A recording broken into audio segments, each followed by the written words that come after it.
¿Estamos grabando? Sí. Hola, queridos estudiantes. Les doy la bienvenida a esta clase de reanimación neonatal. Voy a compartir mi pantalla. Bien, vamos a partir con la primera parte de lo que es la clase de reanimación neonatal. Nuestro objetivo del día de hoy es abarcar todo lo que es la fisiología de la transición de la vía intrauterina a la vía extrauterina. Vamos a ver también un poco de dónde salen los protocolos de reanimación neonatal y nos vamos a ir con todo lo que es la preparación previa, la atención inmediata frente a reanimación neonatal y vamos a ver dificultad respiratoria y ventilación a presión positiva. Bien, resulta importante, ¿no es cierto?, que la mayoría de... Voy a ir bajando aquí el audio para que no me interrumpa. Ahí. La mayoría de los recién nacidos, afortunadamente, nacen en buenas condiciones. Aproximadamente el 85% de los recién nacidos de término inician su proceso de transición de forma normal, sin mayores dificultades, dentro de los primeros 10 a 30 segundos posteriores al nacimiento. Sin embargo, el resto del otro 15%, ¿no es cierto?, de los recién nacidos va a necesitar algún tipo de apoyo para poder realizar esta transición. Es importante que las intervenciones que nosotros realicemos deben ser las adecuadas y de forma oportuna para prevenir la morbilidad, ¿no es cierto?, y prevenir, por supuesto, la mortalidad. Ya este sistema estructurado de reanimación permite salvar millones de recién nacidos todos los años a nivel mundial. Yo sé que ya conocen la fisiología fetal, solamente quiero recalcar algunos puntos importantes para poder comprender, ¿no es cierto?, este proceso de transición que puede ser interrumpido dentro de lo que es la transición normal. Como ustedes recordarán, en la vida fetal, ¿no es cierto?, en el útero, el feto depende, ¿no es cierto?, de la función placentaria para poder realizar el intercambio gaseoso y para poder, por supuesto, oxigenarse. Los pulmones no funcionan como una vía de transporte de oxígeno. Esta función está a cargo de la placenta y por lo tanto los alvéolos están llenos de líquido, ¿no es cierto?, en la vida intrauterina. De la parte vascular, ¿no es cierto?, las arteriolas pulmonares, ¿no es cierto?, que son estas que rodean el alvéolo, se encuentran contraídas porque no cumplen ninguna función de intercambio. Y por lo tanto, el flujo sanguíneo está disminuido. Y esto ocurre, ¿no es cierto?, porque hay una desviación del volumen sanguíneo a través del ducto arterioso, en donde se salta una porción importante de esta circulación sanguínea de los pulmones para pasar al resto del cuerpo, ya que la sangre viene oxigenada desde la placenta. Al nacer, ¿no es cierto?, los recién nacidos ya no van a depender de la placenta, sino van a depender de los pulmones. Los pulmones se van a expandir, ¿no es cierto?, con el llanto del recién nacido, va a entrar aire, ¿no es cierto?, este aire que viene oxigenado con un 21% de oxígeno, y es por esto también, ¿no es cierto?, y gracias al llanto y la respiración de los recién nacidos, es que el líquido de los alvéolos comienza a ser absorbido, como vemos en esta imagen, ¿no es cierto?, y empieza a eliminarse el líquido y comienza a ingresar el aire oxigenado. Gracias a este oxígeno, las arteriolas pulmonares, ¿no es cierto?, que estaban contraídas alrededor, ¿no es cierto?, de los alvéolos, comienzan a relajarse para permitir el intercambio gaseoso, ¿no es cierto?, del aire que ingresa a los pulmones y empezar a transportar, ¿no es cierto?, el oxígeno hacia la circulación sanguínea fetal. Además, ¿no es cierto?, esto va a permitir que disminuya la resistencia al flujo sanguíneo y finalmente el flujo sanguíneo pulmonar se va a ver aumentado. El nivel de oxígeno, ¿no es cierto?, entonces a nivel sanguíneo va a empezar a aumentar porque dentro de la vía intrauterina el porcentaje de oxígeno en la circulación fetal es de alrededor de un 60% y esto va a empezar a aumentar con la respiración del recién nacido. Y además el ductus arterioso, ¿no es cierto?, que era esta como comunicación que permitía derivar la sangre que iba a los pulmones, se va a contraer, lo que va a permitir, ¿no es cierto?, el mayor aporte de sangre o de flujo sanguíneo hacia los pulmones. La sangre fluye, ¿no es cierto?, a través de los pulmones y aumenta esta circulación a los pulmones para permitir captar, ¿no es cierto?, mayor porcentaje de oxígeno y permitir el intercambio gaseoso. Cuando un bebé nace y se realiza el pinzamiento de cordón, se cierra la circulación de las arterias y venas umbilical, ¿no es cierto? Por este pinzamiento se elimina el circuito placentario, que es un circuito de baja resistencia, y esto va a permitir que haya un aumento de la presión sanguínea sistémica del recién nacido. Pero ¿qué puede andar mal durante este proceso de transición? Puede suceder que los pulmones pueden no llenarse de aire, aunque existan algunas respiraciones espontáneas, o sea, puede haber una inadecuada ventilación. Puede que no se produzca el incremento esperado de la presión arterial al realizarse el pinzamiento del cordón, lo que va a poder generar hipotensión sistémica. Las arteriolas pulmonares, ¿no es cierto?, que estaban contraídas y que debían relajarse, pueden permanecer contraídas después del nacimiento, lo cual puede generar hipertensión pulmonar persistente. La falta de ventilación de los pulmones del recién nacido produce una contracción mantenida, ¿no es cierto?, como decíamos, de las arteriolas pulmonares, impidiendo entonces que la sangre arterial sistémica sea oxigenada por parte de los pulmones. Y la falta prolongada de esta perfusión y esta oxigenación, obviamente lo que va a provocar va a ser daño en los distintos órganos, ¿no es cierto?, y principalmente puede haber daño cerebral, daño a otros órganos importantes, ¿no es cierto? Y finalmente esto puede desembocar en la muerte del recién nacido. ¿Cómo nosotros podemos observar que un recién nacido se encuentra comprometido? Cuando nace va a tener un pobre esfuerzo respiratorio, ya que, ¿no es cierto?, este suministro inadecuado de oxígeno va a afectar todos los tejidos, incluyendo el tejido muscular, y por lo tanto el recién nacido, por ejemplo, va a presentar hipotonía. También, ¿no es cierto?, por el bajo aporte de oxígeno, el músculo cardíaco puede presentar bradicardia. Va a presentar, ¿no es cierto?, quizás taquipnea por esta necesidad de aumentar la frecuencia respiratoria para poder lograr la oxigenación. Como hay un bajo aporte de oxígeno, el recién nacido puede presentar cianosis persistente y, como decíamos, también puede haber hipotensión en el recién nacido. Existen dos tipos de apnea, ¿no es cierto?, en el cual puede estar el recién nacido. Una apnea primaria que se puede presentar cuando el feto recién nacido ya es deprivado de oxígeno por primera vez. Ya, o sea, la primera etapa de privación de oxígeno, ¿no es cierto?, va a ser un periodo inicial, ya en donde lo que se pueden presentar son respiraciones rápidas, seguidas finalmente de un periodo de apnea que se llama apnea primaria y de bradicardia también. ¿Qué es lo que sucede? Que nosotros, si estimulamos de forma adecuada al recién nacido, esto va a estimular la respiración espontánea del bebé y por lo tanto va a salir de esta apnea primaria. Sin embargo, también hay una apnea secundaria que se va a dar cuando hay una deprivación de oxígeno mantenida, lo que va a provocar esta apnea secundaria con la siguiente progresión de la caída de la frecuencia cardíaca, va a generar una caída en la presión arterial.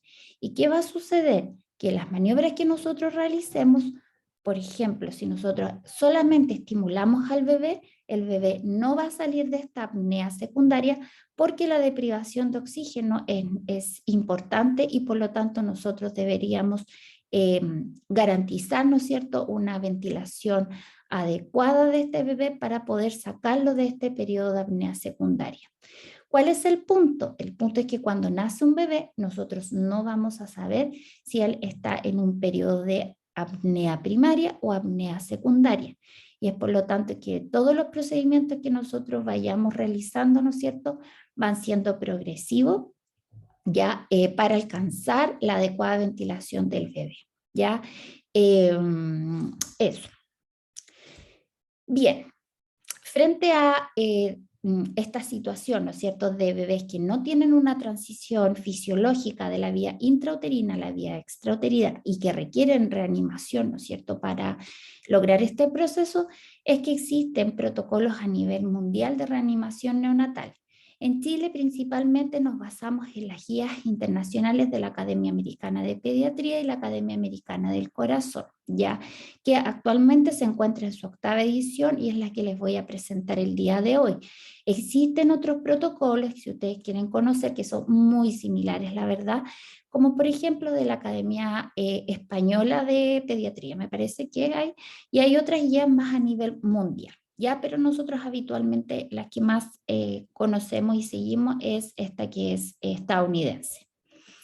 ¿De dónde salen estos protocolos? Nacen de la evidencia científica, ya que recopila el ILCOR, ya que es una organización que junta y reúne toda la evidencia científica que existe para crear guías o para, en realidad para crear recomendaciones, ¿ya? Y realizan consensos de cómo se debe manejar a los recién nacidos. Nosotros en Chile tenemos un representante que es el doctor Fabres, que es el presidente del programa de reanimación neonatal a nivel nacional.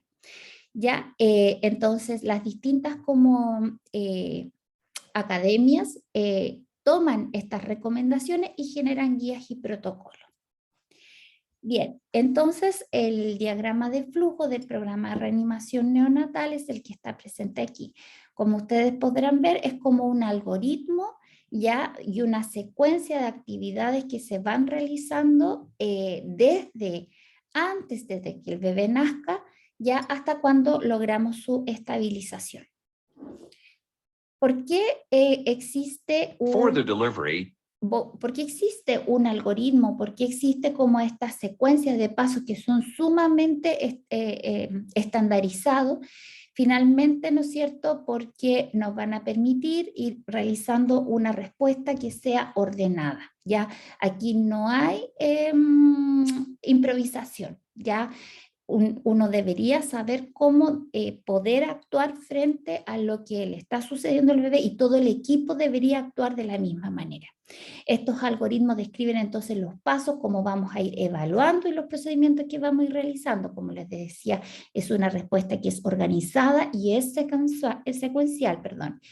Y es importante, ¿no es cierto?, que cuando nos enfrentamos a un bebé que requiere reanimación, debemos trabajar de forma rápida y eficaz. Es importante que no nos debemos ir saltando pasos, ¿ya? No porque un bebé nazca gravemente deprimido, nosotros vamos a hacer las últimas como actividades de nuestro algoritmo, sino tenemos que ir paso a paso, ¿no es cierto?, cumpliendo cada una de las etapas. ¿Y esto por qué recuerdo? Porque nosotros no sabemos si nuestro bebé viene en una apnea primaria o en una apnea secundaria. Cuando ustedes se enfrenten a este algoritmo se van a encontrar de que hay símbolos, ¿ya? Los hexágonos, que en realidad aquí me quedaron como rombos porque tuvimos que traducir esta última edición que salió el año pasado recién, ¿no es cierto?, en su versión en inglés, y nosotros acá desde el programa de reanimación hicimos como una traducción, ¿ya? Así que nos quedaron rombo y no hexágono. Bueno, finalmente los hexágonos son las evaluaciones. Uno realiza un procedimiento y después tiene que evaluar. Ya evaluar para saber qué es lo que tengo que seguir haciendo, ya, y como ustedes verán ahí, los rectángulos nos indican qué es lo que nosotros tenemos que realizar. Por ejemplo, aquí cuando nace el bebé, nosotros nos tenemos que realizar y evaluar estas 3 preguntas, ya, si recién nació de término, si tiene buen tono, respira o llora. Si mi respuesta es sí, me va a decir lo que yo necesito hacer, y si mi respuesta es no, también me va a decir lo que yo tengo que hacer con este bebé. Tiene una secuencia, como yo les explicaba, esto es una secuencia y por lo tanto no me puedo saltar pasos. Por ejemplo, nace un bebé, ¿no es cierto? Y si el bebé necesita pasos iniciales, los realizo, evalúo, el recién nacido está en apnea, tiene una frecuencia cardíaca menor a 100, debo realizar ventilación a presión positiva. Si después de realizar ventilación a presión positiva, mi recién nacido sigue con una frecuencia menor a 100, debo asegurar una ventilación adecuada y considerar la intubación endotraqueal. Si después de esto mi recién nacido tiene una frecuencia menor a 60 latidos por minuto, voy a considerar las compresiones cardíacas y después, ¿no es cierto?, más tarde vendrá la administración de medicamentos. ¿A qué se refiere esto? Significa de que por muy deprimido que nazca mi bebé con una frecuencia cardíaca muy baja, por ejemplo, que nace inmediatamente yo detecto que tiene, no sé, 40 latidos por minuto, yo no me voy a ir a hacer compresiones torácicas, ni tampoco me voy a ir a administrar medicamentos antes de haber realizado todos los pasos anteriores, pasos iniciales, ventilación, intubación y después, ¿no es cierto? Si es que mi bebé va necesitando, yo voy avanzando a través de este algoritmo. Lo mismo una vez que yo logro la estabilización del recién nacido, una vez que yo logro la estabilización del recién nacido, los aportes, los procedimientos que yo fui realizando se van retirando de forma secuencial. ¿A qué me refiero? Por ejemplo, si yo avancé por todo mi algoritmo y llegué hasta la administración de adrenalina y de medicamentos, al final, ¿no es cierto?, de toda mi reanimación y ahí mi recién nacido muestra signos de mejora, yo bruscamente no le voy a retirar todo el soporte, uno va retirando paulatinamente y se tiene que ir asegurando de que en la medida en que yo voy retirando, ¿no es cierto?, los medicamentos, las compresiones, la ventilación, el recién nacido, ¿no es cierto?, va respondiendo de forma adecuada. Tiene bloques, ya como yo les decía, ¿no es cierto? Los bloques no los podemos saltar. Inicia el bebé nace y hay que hacer una evaluación rápida. Luego va a venir un bloque A que tiene que ver con lo que es el manejo de una adecuada vía aérea. Luego viene el bloque B, que es de ventilación, que es la ventilación, ¿no es cierto? Suministrar ventilación a los pulmones. Luego viene un bloque C que tiene que ver con la circulación sanguínea, que es aquí donde nosotros vamos a considerar las compresiones torácicas. Y finalmente viene el bloque D de drogas, ¿no es cierto?, que es la administración de los medicamentos.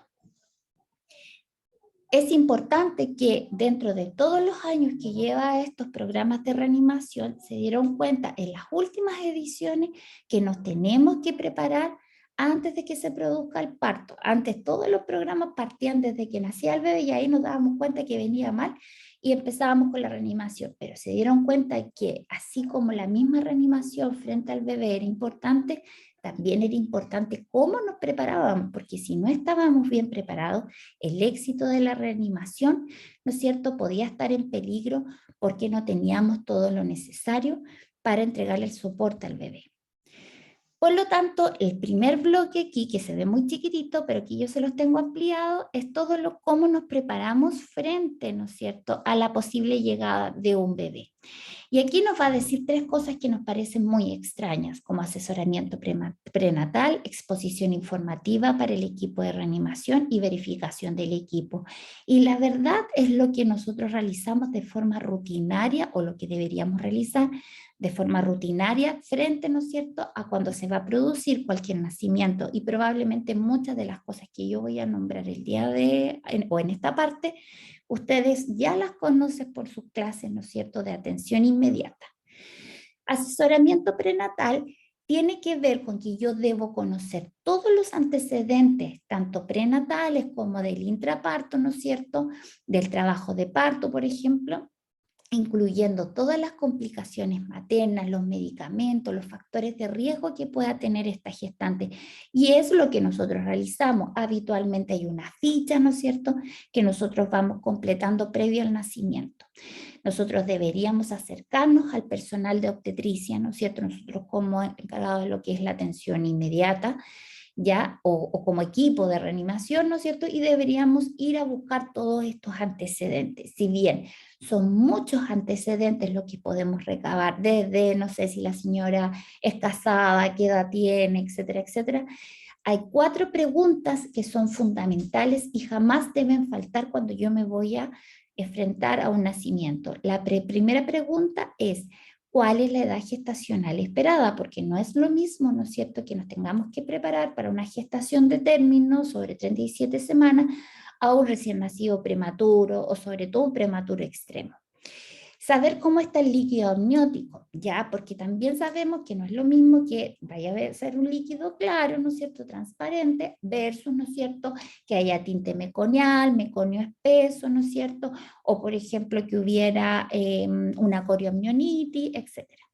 Los factores de riesgo de la gestación, por supuesto, tenemos que conocer y aquí cabe todo el alto riesgo obstétrico, todas las patologías, la diabetes, la hipertensión, las colestasias, todas las complicaciones intraparto, no sé, que haya un cese en la dilatación, que hay bradicardia, un monitoreo que no esté, ¿no es cierto?, que tenga un trazado no tranquilizador.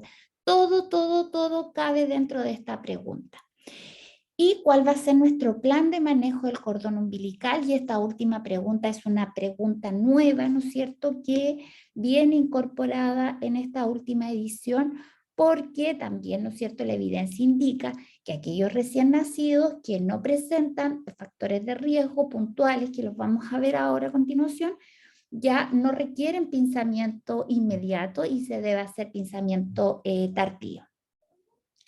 Luego de que yo reúno toda la información, no me puedo quedar con la información para mí. Yo voy, ¿no es cierto?, donde está mi equipo de atención inmediata o el equipo, ¿no es cierto?, encargado de la atención del recién nacido, y yo debo compartir la información, ¿no es cierto?, que he recopilado. Y a eso se refiere lo que es la exposición informativa. Ya dentro de esta reunión, ¿no es cierto?, que puede ser con la paramédico, o muchas veces yo voy a llamar al neonatólogo que está de turno, ya nosotros debemos evaluar los factores de riesgo. Por ejemplo, mira, hay un desprendimiento prematuro un desprendimiento de placenta, ¿no es cierto?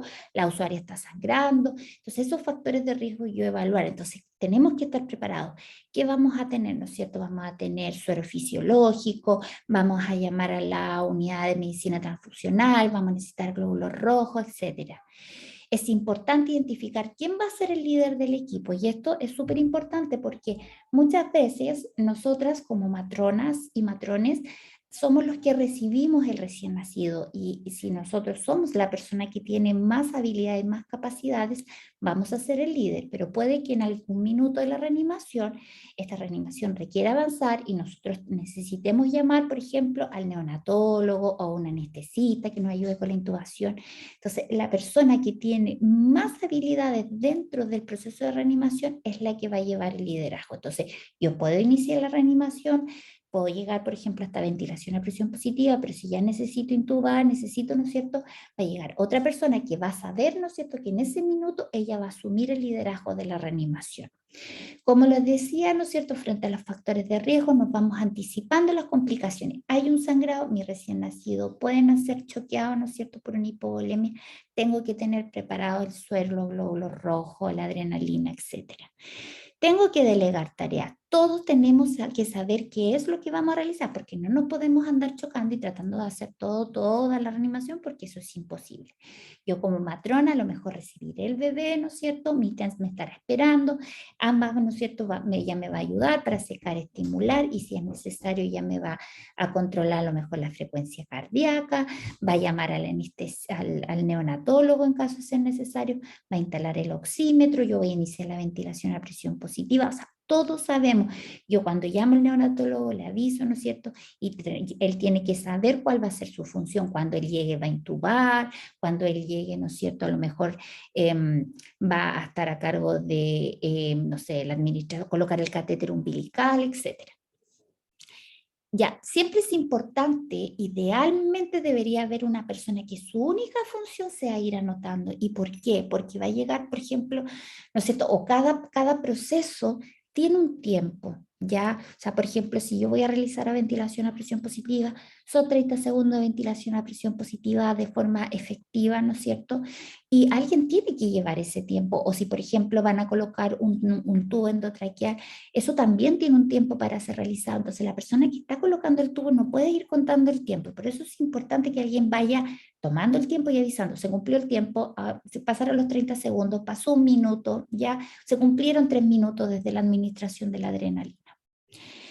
Determinar qué suministros y equipo vamos a necesitar, y vamos a ver el equipamiento de forma inmediata, identificar cómo llamar y cómo obtener ayuda, ¿no es cierto? Si vamos a llamar, si es que hay un listado con los números telefónicos, si es que estoy en pabellón tal anestesista, etc.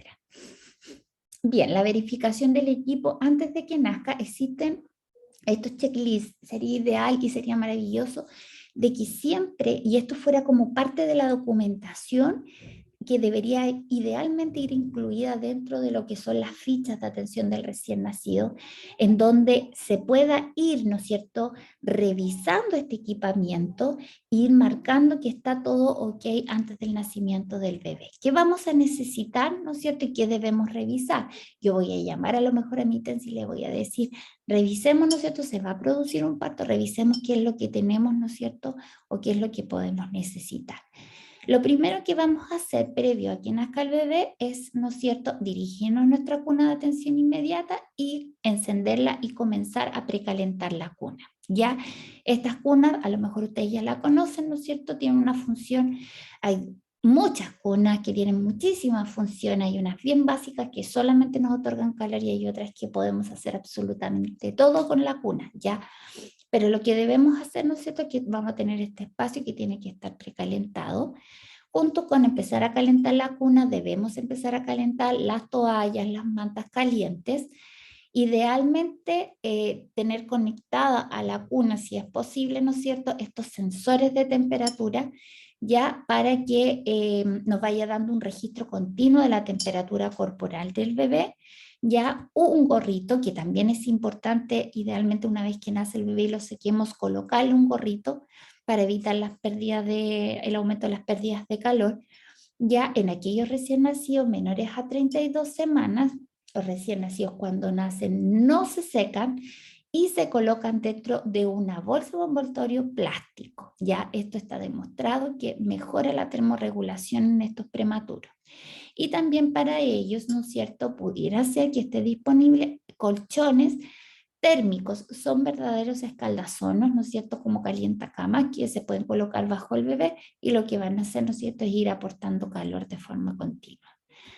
Para despejar las vías aéreas y para tener una vía aérea, ¿no es cierto?, adecuada para que el bebé pueda respirar, yo puedo retirar secreciones, sangre, ¿no es cierto?, contenido que pueda estar obstruyendo esta vía aérea con una clásica perita de goma.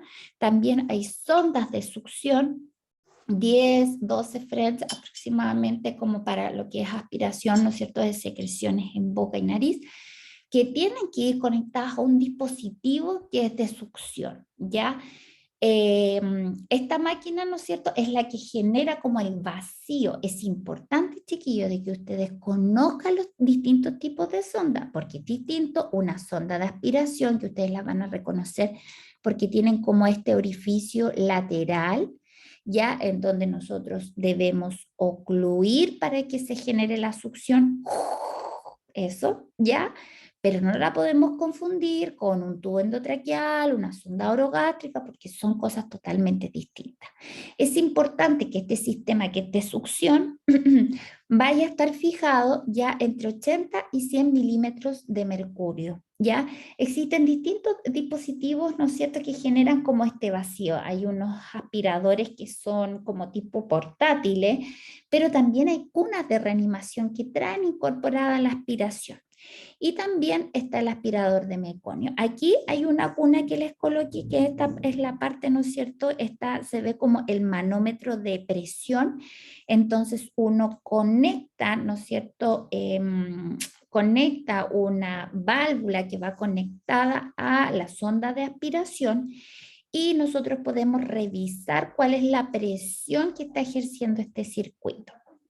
Y el aspirador de meconio se utiliza una vez que un bebé está intubado, ya, y al intubarlo se dan cuenta que dentro de lo que es la tráquea y la vía aérea inferior, ¿no es cierto?, hay meconio o hay secreciones espesas. Entonces este dispositivo se conecta al tubo endotraqueal y se saca el tubo y con eso se aspira todo ese contenido. Lo vamos a ver cuando veamos intubación.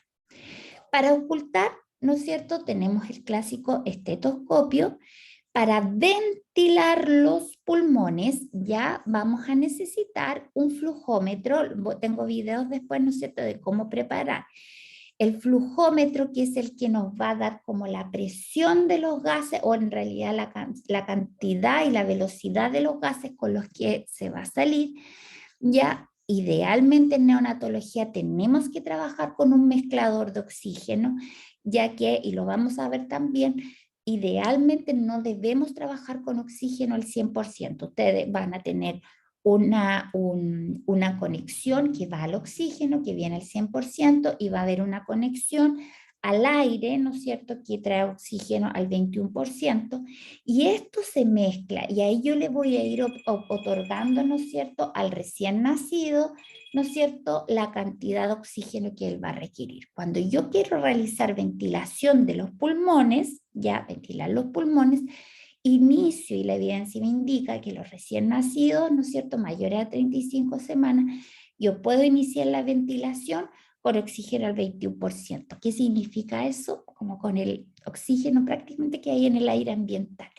Aquellos recién nacidos, ya menores de 35 semanas, puedo iniciar con 21 a 30% de oxígeno, ya, pero eso no implica que si mi bebé yo noto de que ese aporte de oxígeno no es el adecuado, uno le irá aumentando el aporte de oxígeno. Aquí están los mezcladores, esto es en una cuna, ¿no es cierto? Aquí está el mezclador, hay cunas de reanimación que aquí traen, como pueden ver, incorporado el oxígeno, si se dan cuenta, parte en 21% y llega al 100%, y ahí uno va aumentando el aporte de oxígeno según lo requiera el bebé. Y los litros por minuto, que van a ser esa como velocidad de los gases, ¿no es cierto? Nosotros los fijamos en 10 litros por minuto, o sea, aquí como se ve la perillita que va como marcando para allá. Ya vamos a necesitar dispositivos que me generen la ventilación de los pulmones, y entre estos tenemos, ¿no es cierto?, la bolsa autoinflable, la bolsa inflada por flujo y el NeoPAF, ¿no es cierto?, o el reanimador de pieza en T. Los vamos a ver. Vamos a necesitar máscaras de distintos tamaños, ¿no es cierto?, que pueden ser anatómicas redondas y que va a depender, también hay tamaños, dependiendo, ¿no es cierto?, de si el recién nacido es prematuro, es de término, si es pequeño o no. Y además vamos a necesitar para la ventilación una sonda de alimentación, 8 French, más una jeringa grande, y ya vamos a explicar por qué esto es importante. Para oxigenar al bebé, que es distinto a ventilar los pulmones, para entregar oxígeno al bebé, ¿no es cierto?, como decíamos, vamos a necesitar una fuente de oxígeno con un mezclador, ¿no es cierto?, para poder proporcionar este oxígeno que es a flujo libre, pero también vamos a necesitar un oxímetro de pulso, ¿no es cierto?, para ir evaluando cuál es la saturación de mi bebé y si realmente requiere aporte de oxígeno, y eso lo vamos a ir viendo con una tabla de objetivo de saturación de oxígeno según el minuto de vida que tenga el bebé. ¿Ya? Entonces, a los 3 minutos mi bebé debería estar, ¿no es cierto?, saturando en estos porcentajes. Por ejemplo, a los 3 minutos entre 70 y 75, y si mi bebé tiene una saturación de 60, 65%, significa que no está dentro de mi rango, ¿no es cierto? Y por lo tanto sí puede necesitar, ¿no es cierto?, que le suministremos oxígeno. Para intubar, ¿no es cierto?, para los bebés que requieren intubación endotraqueal, vamos a necesitar laringoscopio, ya que es este dispositivo, este es el mango del laringoscopio que requiere pilas, ya, y que requiere, ¿no es cierto?, las hojas del laringoscopio, que en los bebés idealmente debería ser recta. Los tamaños de hoja, ¿no es cierto?, pueden ser 0, 0 y 1. Ya habitualmente eso va a depender si el bebé es prematuro extremo, prematuro o recién nacido de término. Vamos a necesitar opcionalmente un estilete. El estilete, bueno, aquí apenas se ve que está como, como una especie como de alambre ya, como varillita, que lo que permite es colocarla dentro del tubo endotraqueal, y de esa manera cuando lo inserta ya el operador, el especialista, el médico, la persona que lo realice, puede darle la forma como al tubo endotraqueal que desea y que le resulta más fácil para poder intubar. Tubos endotraqueales se utilizan en tamaño 2,5, 3, 3,5, que son los tubos que ustedes pueden ver aquí. Estos son los tubos endotraqueales. Todos los tubos endotraqueales traen una numeración graduada en términos de la profundidad, y también tienen marcado el número de tamaños de cada tubo endotraqueal, ¿ya? Detector de CO2, a ver si lo tengo aquí, detector de CO2, me parece que no lo tengo, pero lo prometo para la otra, para cuando veamos esa unidad, ya que el detector de dióxido de carbono permite evaluar si es que efectivamente está bien intubado el bebé porque detecta el dióxido de carbono. ¿Ya? Cinta métrica, para, ¿no es cierto? La cinta métrica la vamos a utilizar para poder estimar algunas mediciones para ver cuál es la profundidad que se va a insertar el tubo, ¿ya? Y hay tablas de eso según la edad gestacional y el peso del bebé. Cinta adhesiva, que sale aquí, ¿no es cierto?, para poder fijar el tubo. Aquí sale estas cintas, habitualmente ya las dejamos previamente cortadas, antes por supuesto que nazca el bebé.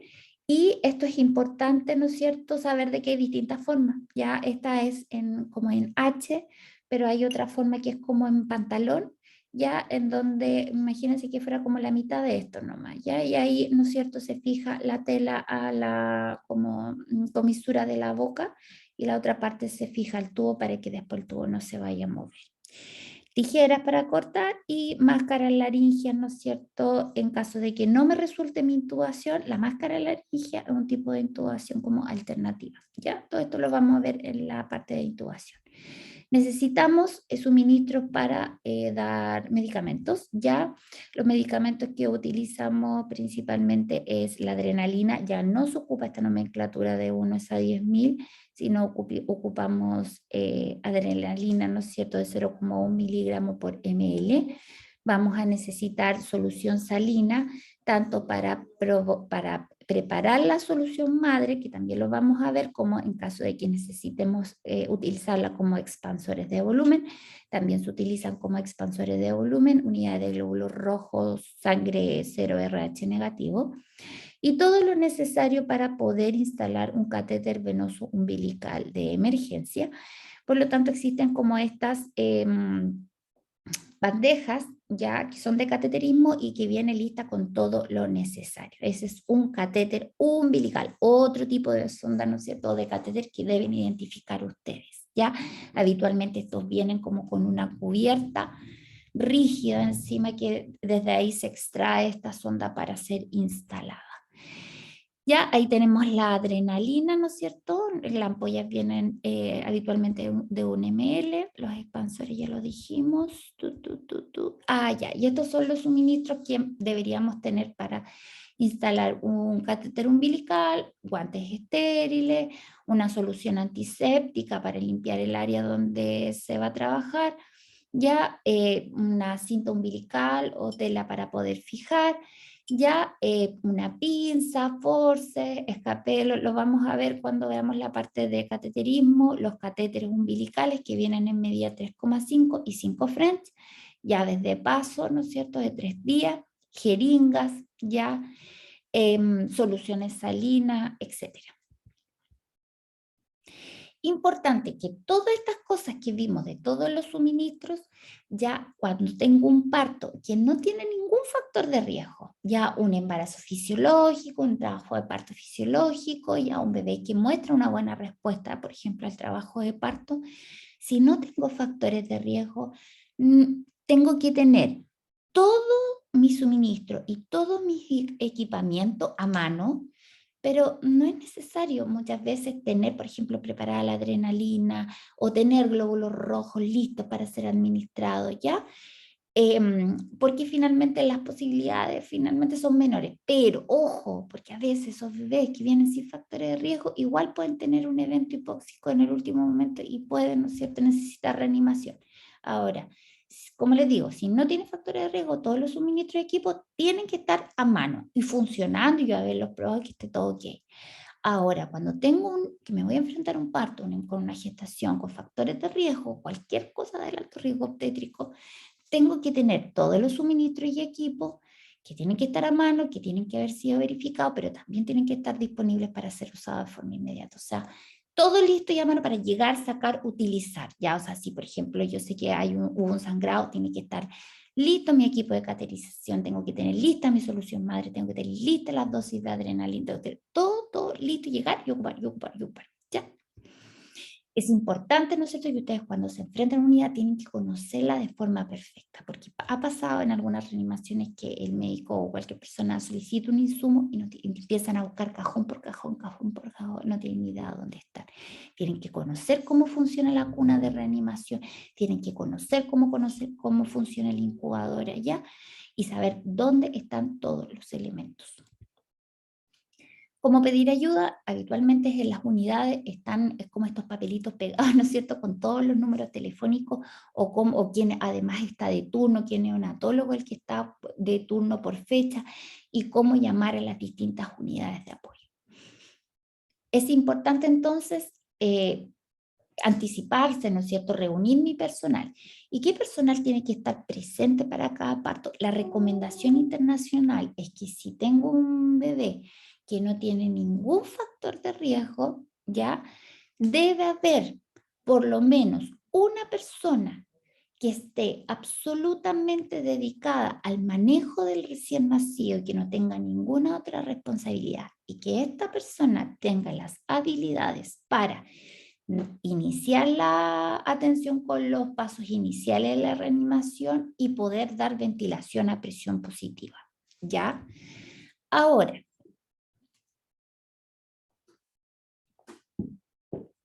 cuando hay factores de riesgo, a lo menos 2 personas que estén capacitadas deben estar presentes en el momento del parto y su única función nuevamente es la atención del recién nacido. Y la cantidad de personas y la cantidad de equipo va a ir dependiendo de algunas cosas. Uno, de los riesgos anticipados. O sea, si yo veo que tengo un monitoreo que me está mostrando un sufrimiento fetal importante, ¿no es cierto? Que hay una usuaria con un sangrado, un desprendimiento de placenta, una presencia de cordón. O sea, el equipo tiene que estar ahí ya listo para recibir el recién nacido. Va a depender de la cantidad de bebés, porque no es lo mismo, ¿no es cierto?, que nos preparemos para recibir un bebé a recibir 2, 3 bebés, ¿no es cierto?, como hay las gestaciones múltiples. Y cuando esto sucede, necesito tener de todo, incluyendo insumo, cuna, personal, para cada uno de los bebés. Ya, o sea, no sirve una cuna para 2 bebés, no me sirve una persona, ¿no es cierto?, que va a atender a uno y después a otro, ¿no es cierto? No, cada bebé necesita su equipo de reanimación que incluya insumo, equipamiento y personal. Y por supuesto va a depender del entorno hospitalario, porque no es lo mismo, ¿no es cierto?, el soporte de insumo y de personal y de especialistas que tiene el hospital de Talca versus otro hospital más chico de la región. Ya, es importante que en la medida en que avanza la reanimación, uno debe ir pidiendo anticipadamente, no sé, si yo veo que mi bebé ya nació deprimido, hay que avisar rápidamente a la neonatología para que empiece a llegar más personal y que se acerque, ¿no es cierto?, donde se está produciendo la reanimación. No tengo que esperar que yo diga, parece que hay que colocarle un tubo, llamemos al especialista. No, eso es tarde, hay que ir antes, ¿no es cierto?, de que yo visualizo que mi bebé, ¿no es cierto?, no está en buenas condiciones, tengo que ir antes pidiendo ayuda. Ya, tiene que haber dentro del hospital alguien que esté capacitado para realizar intubación, para realizar compresiones, para colocar un catéter y para administrar los medicamentos. En todo, ¿no es cierto? No necesariamente a lo mejor va a estar en el momento del parto si es que no tiene factores de riesgo o los factores de riesgo son factores de riesgo muy controlados, ya no sé, una diabetes gestacional controlada con dieta, la señora ha estado rígida, glicemias supernormales, un trabajo de parto perfecto, una cesárea programada por esto. Ya, a lo mejor no va a ser necesario que este especialista que tiene como todas estas, ¿no es cierto?, habilidades esté en ese momento, pero tiene que estar dentro del hospital. Y por eso puse esta foto aquí como de una persona en su casa viendo tele, porque en algunos lugares hay especialistas que están de llamado. Entonces no nos sirve esa persona que está en su casa porque de que llegue de su casa, si no sé, imagínense vivir en La Florida o en Maule para llegar, o en Curicó para llegar a Talca, no. Tiene que estar dentro del hospital. Ya eso, el número y el nivel de capacitación de las personas que necesiten estar presentes, ¿no es cierto?, va a depender de los riesgos y en reanimaciones avanzadas, como yo le decía, que yo vea que es un riesgo importante, ya tienen que estar presentes al momento del parto. Durante el nacimiento, ¿no es cierto? Como yo les explicaba y como es una de las preguntas que debemos realizar o con la cual nos tenemos que poner de acuerdo con el equipo de obstetricia que va a atender el parto, es qué va a pasar con el cordón umbilical.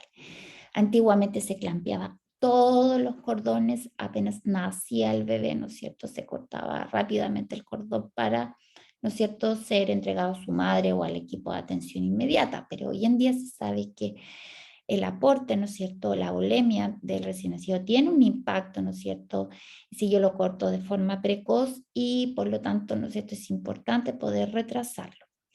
¿Cuál es la recomendación internacional? Que se sugiere que el pinzamiento del cordón umbilical se retrase al menos 30 a 60 segundos en aquellos recién nacidos de término, incluso en aquellos que son prematuros y que nazcan vigorosos. Ya, eso significa que nazcan en buenas condiciones, con buen tono muscular, llorando, etc.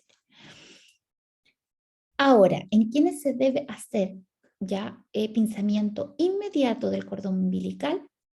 Cuando yo no tenga claro si la circulación placentaria está intacta. O sea, en aquello que la circulación placentaria no está intacta, como por ejemplo, después de un desprendimiento de placenta, un sangrado de placenta previa, un prolapso de cordón, se corta de forma inmediata y se transfiere al equipo de reanimación. ¿En quiénes aquellos todavía no hay una recomendación definitiva?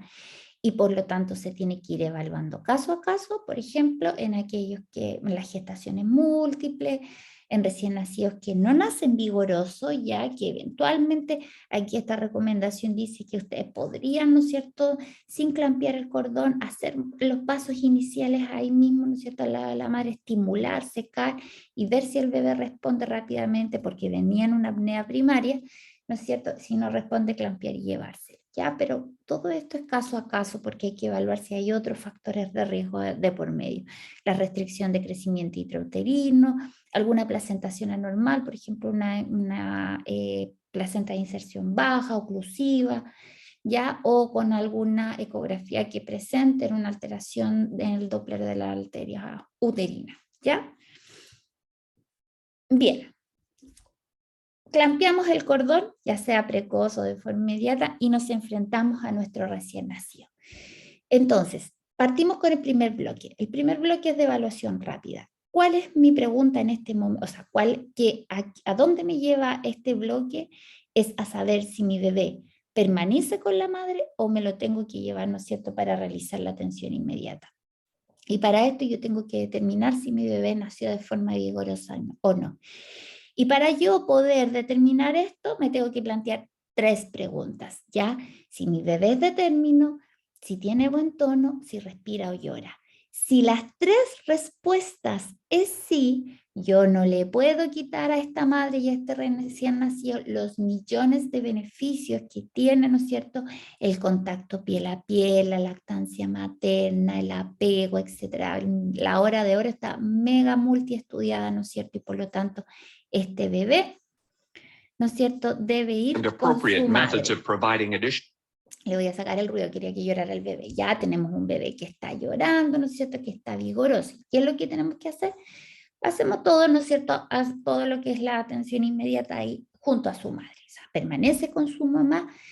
Tenemos que, por supuesto, hacer todo lo que es la atención rutinaria. Le tenemos que brindar calor. Aquí, ¿cuál es mi fuente de calor? 2 cosas. La madre y las mantas calientes con las que yo voy a recibir al bebé. Tengo que secar, ¿no es cierto?, al bebé con estas mantitas calientes, ¿no es cierto?, como se ve ahí, ¿ya? Y tengo que cambiar estas mantas húmedas también. Puedo posicionar la vía aérea, por supuesto. Tengo que tener cuidado que este bebé, como está aquí, se dan cuenta que está derechito, está alineado, que no esté en una posición de eh, hiperextensión o con el cuello, ¿no es cierto?, flexionado.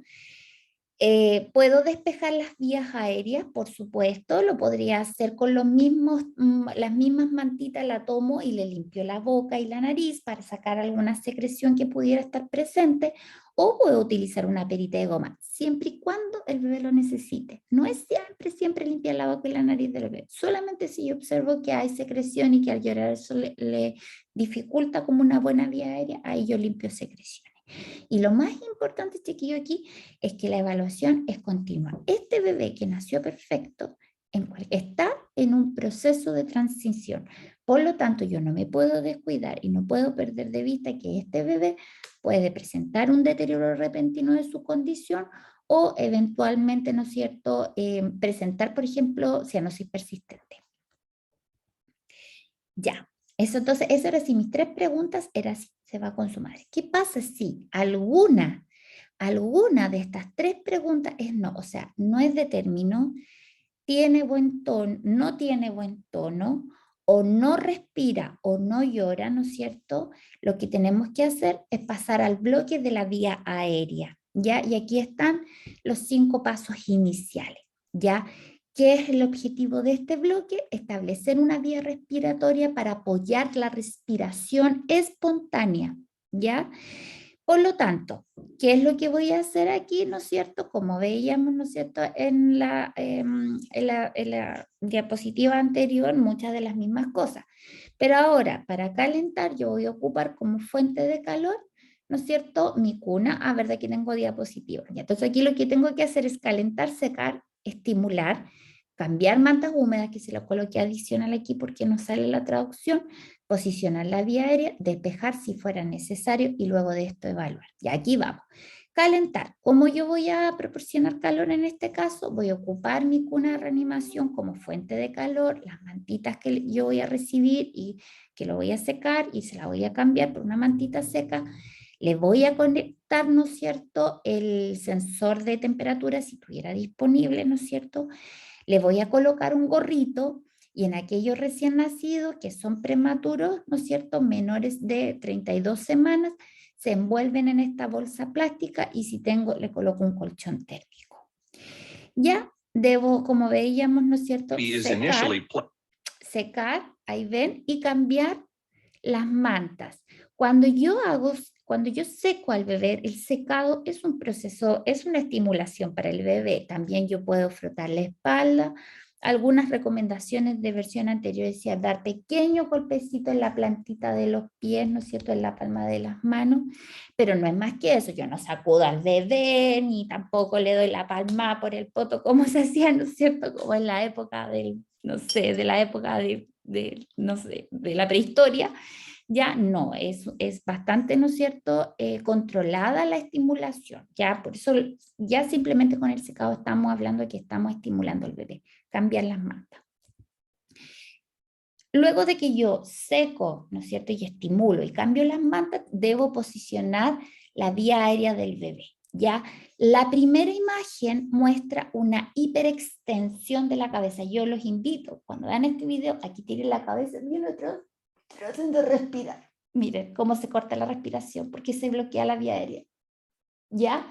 Y al revés, flexionen, toquen el mentón, ¿no es cierto?, con el esternón, traten de respirar o traten de hablar. Ya se dan cuenta cómo se bloquea la vía aérea, por lo tanto nuestra posición que debemos adoptar o que le tenemos que asegurar al bebé es esta posición de olfateo, ¿ya?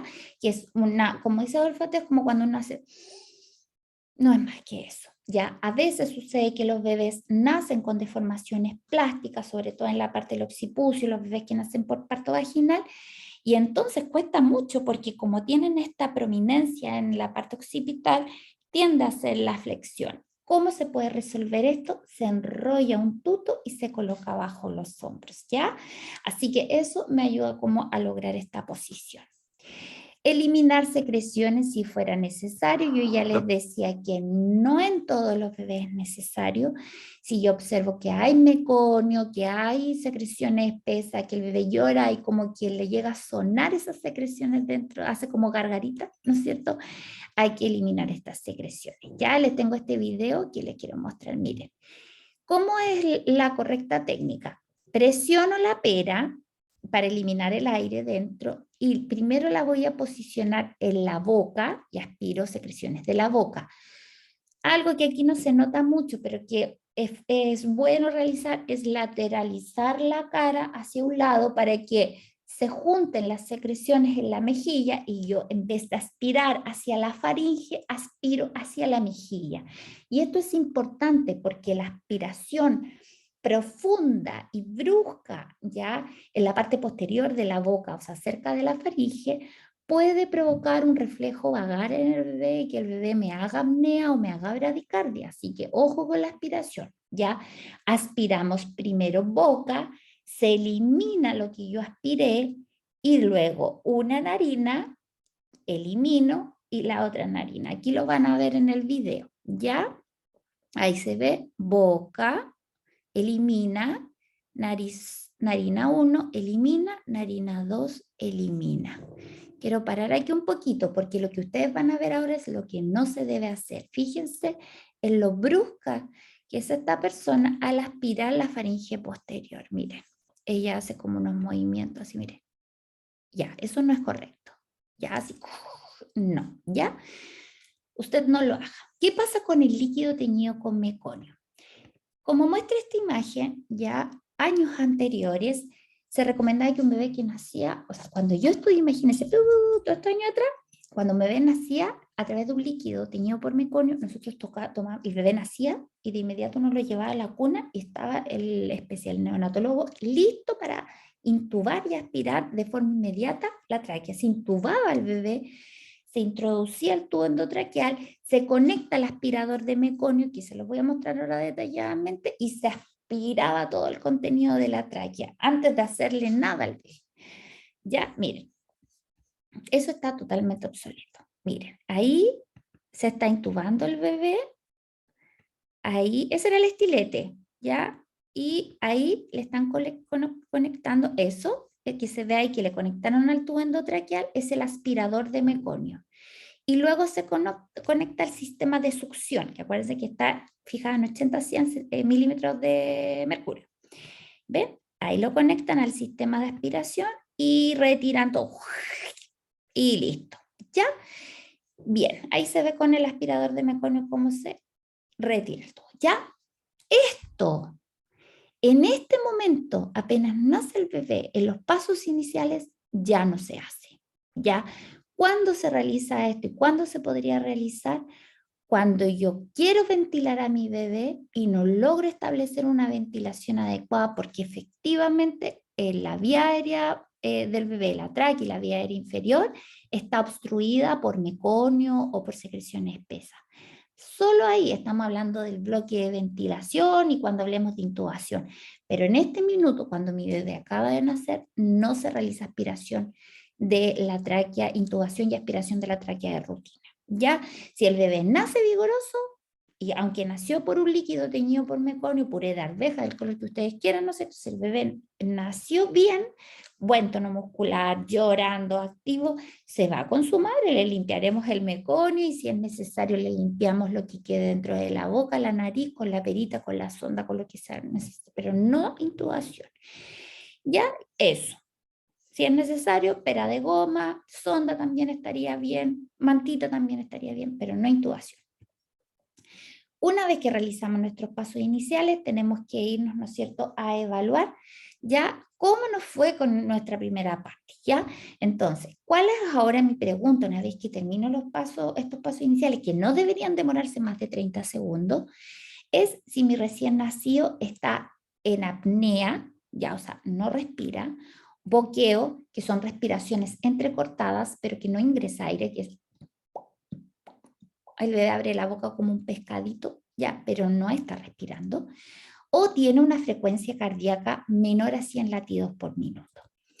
Por lo tanto, yo en este momento tengo que determinar, ¿no es cierto?, cuál es la frecuencia cardíaca del bebé. Y para esto es importante porque el aumento de la frecuencia cardíaca es un indicador importantísimo de que nuestras intervenciones están siendo las adecuadas, está teniendo una buena respuesta.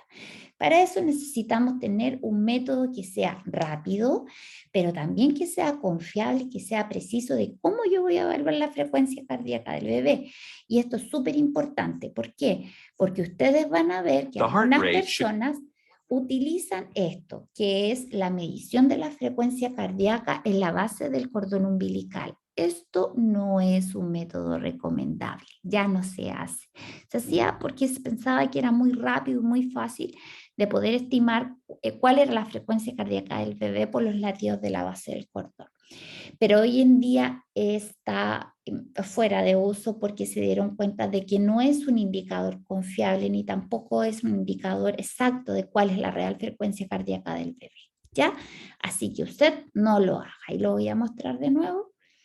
Ya, se dan cuenta que están en los pasos iniciales y están midiendo la frecuencia cardíaca de qué es lo correcto entonces, ocupar, por ejemplo, un fonendoscopio y ocultar, ¿ya?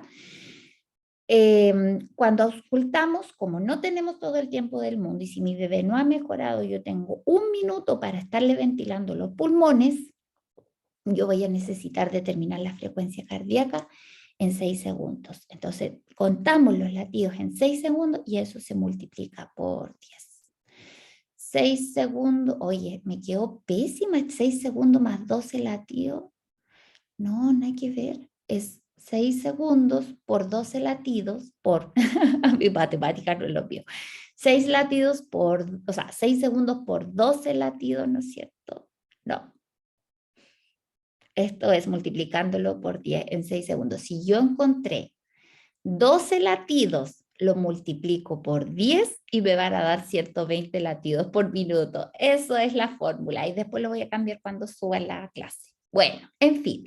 ¿Qué otros sistemas hay para determinar la frecuencia cardíaca? Si yo coloco un oxímetro de pulso, también el oxímetro, que va en la manito, a mí me va a dar no solamente la saturación, sino me da la frecuencia cardíaca. ¿Ya? Ahora, a veces la oximetría de pulso tiende a subestimar la frecuencia cardíaca, sobre todo en aquellos recién nacidos que están gravemente deprimidos y que tienen muy mala circulación, porque para empezar cuesta mucho que tome señal, entonces me puede retrasar varios minutos, ¿no es cierto? El que yo me instale a esperar que el oxímetro de pulso me dé la frecuencia cardíaca. ¿Cuál es el segundo método recomendado para estimar la frecuencia cardíaca? Es un monitor cardíaco, ¿ya? Estos monitores, ¿no es cierto?, que me dan, ¿no es cierto?, las funciones del bebé, ¿no es cierto?, que se instalan estos parches, ¿ya? Y que me va a dar la medición de los signos vitales de forma continua. Esto sí es un método, ¿no es cierto?, recomendado. Bien, una vez que termino con mis pasos iniciales, ¿no es cierto?, vamos a tener que evaluar, ¿no es cierto?, como yo les decía, si mi bebé respira, si tiene boqueo, una frecuencia cardíaca menor a 100 latidos por minuto, ¿ya? ¿Y para qué? Para determinar si tengo que iniciar la ventilación de los pulmones, ventilación. Pero puede suceder lo siguiente, puede ser que yo evalúe a mi bebé después de los pasos iniciales y me encuentre con que mi bebé sí respira, no tiene boqueo, ¿no es cierto? Y tiene una frecuencia cardíaca mayor a 100. Entonces no voy a necesitar iniciar la ventilación de los pulmones, pero yo me tengo que hacer una nueva pregunta y aquí me tengo que ir para este bloque que está acá al ladito. Está respirando, pero ¿está respirando de forma adecuada? O sea, ¿hay dificultad respiratoria o hay una baja saturación de oxígeno? Y para eso, ¿no es cierto?, tenemos todo este bloque como lateral para establecer una respiración espontánea, pero de forma adecuada, o apoyar esta respiración que es espontánea, ¿no es cierto?, pero que está con dificultad o no es la correcta.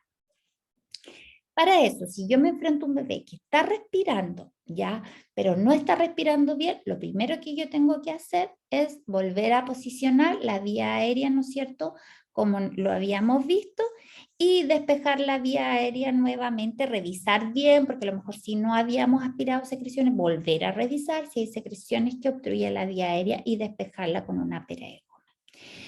Punto importante, la percepción visual de la cianosis, o sea, que yo vea un bebé cianótico, no es un indicador confiable para que yo decida darle oxígeno a este bebé. Y eso era algo que se veía mucho antes. El bebé estaba azul y todo harto oxígeno, harto el 100%, mucho oxígeno. Pero nos dimos cuenta de que le estábamos generando un daño al bebé porque el uso indiscriminado de oxígeno puede generar daño tisular, daño en los tejidos del bebé.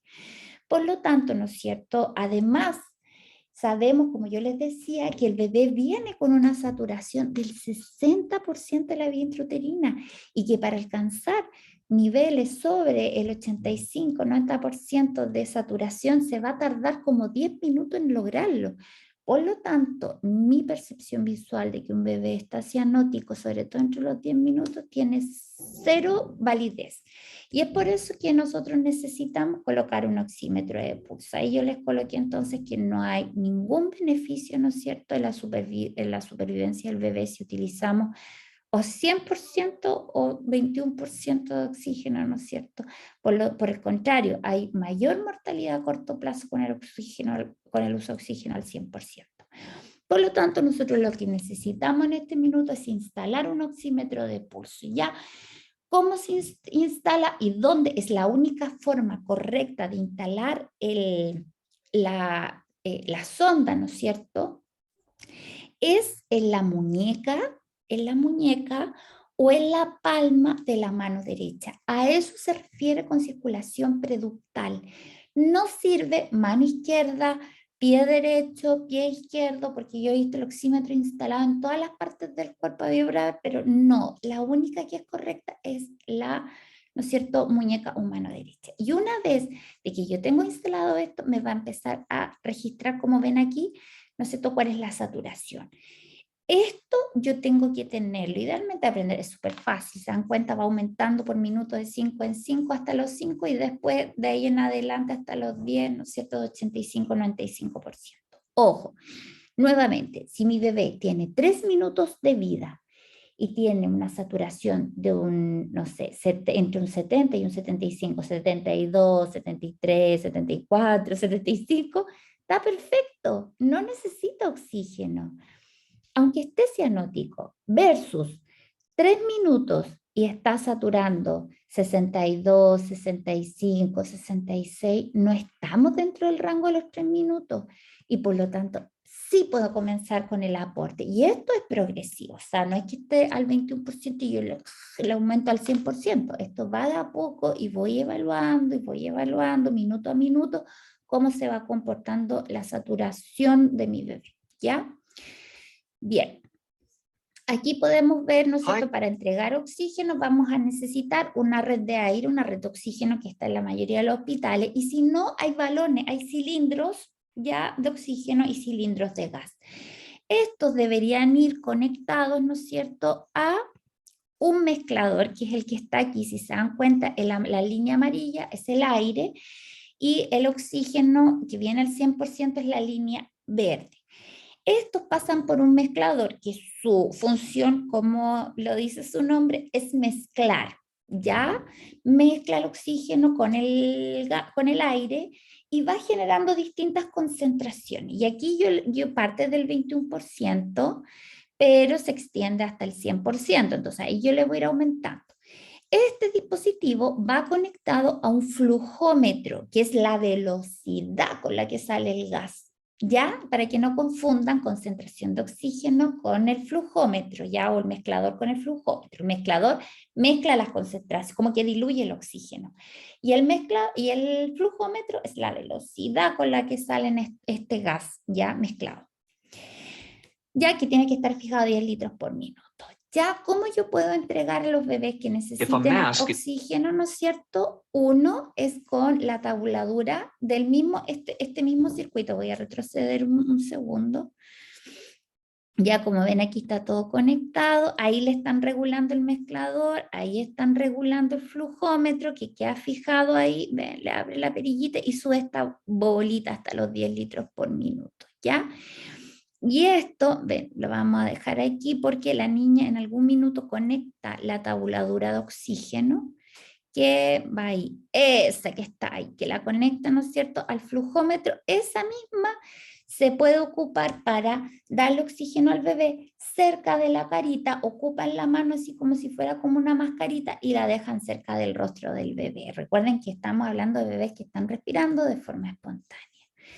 ¿Qué otra cosa nos sirve para entregar oxígeno? Estas máscaras, que son máscaras de oxígeno.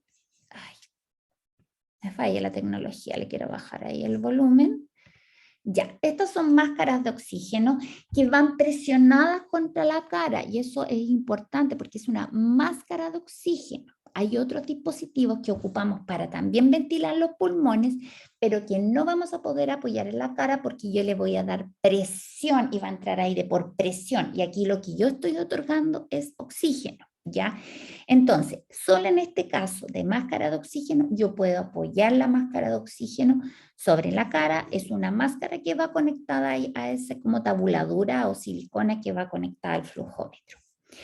Y también puedo utilizar algunos dispositivos que yo también voy a utilizar para ventilar los pulmones, como por ejemplo el reanimador de pies en T o la bolsa inflada por flujo, que estas también van conectadas a estas fuentes, ¿no es cierto?, de gases, pero que si yo la presiono contra la cara del bebé, le voy a meter aire por presión a los pulmones. Imagínense ustedes, ¿no es cierto?, están respirando lo más bien y viene alguien y les sopla dentro de la boca, ¿no es cierto?, o le tira, ¿no es cierto?, algo con una potencia de presión de aire.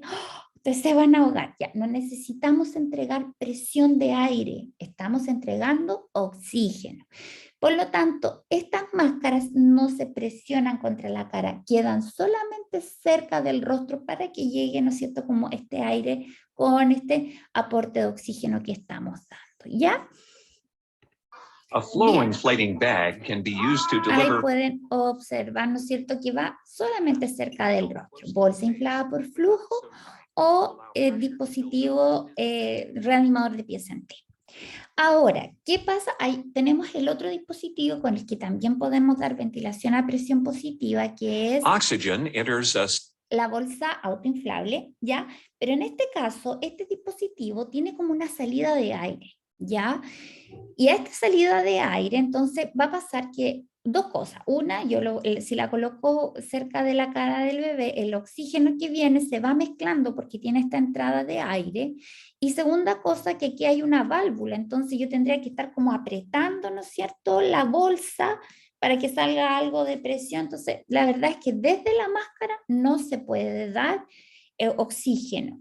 Pero si yo a este dispositivo le conecto, ¿no es cierto?, esta cosita que es como un corrugado que se llama reservorio, a eso se le llama la colita del ambú. Y sí podría yo entregar oxígeno a través de esta parte posterior, pero a través de un reservorio, ¿no es cierto?, que esté conectado a la bolsa autoinflable. Como les decía, las concentraciones se aumentan o disminuyen dependiendo de si vamos logrando que mi bebé sature dentro de los minutos de vida que corresponde. El aumento o la disminución es gradual, o sea, si estoy en 21, subiré a 30, a 40, a 50, y lo mismo cuando voy retirando el aporte, cuando ya logro que mi bebé esté dentro de su rango objetivo y le quiero ir retirando el oxígeno, también tiene que ir siendo de forma gradual, pero no existe ninguna recomendación, ninguna pauta para esto. ¿Qué vamos a hacer si a pesar de esto el recién nacido aún presenta cianosis o dificultad respiratoria? Podemos utilizar el CPAP. Ya si mi bebé llegue al oxígeno al 100% y mi bebé todavía no logró que sature dentro de rangos objetivos, o el bebé presenta quejido, retracción, o sea, demuestra que está con dificultad respiratoria, sobre todo en los prematuros chiquillos, vamos a utilizar el CPAP. Y para eso es importante entender tres conceptos de presiones, que se los voy a tratar de hacer lo más fácil posible. La presión inspiratoria pico, ya, o PIP, o presión inspiratoria máxima, o PIM, es la presión más alta administrada en cada ventilación.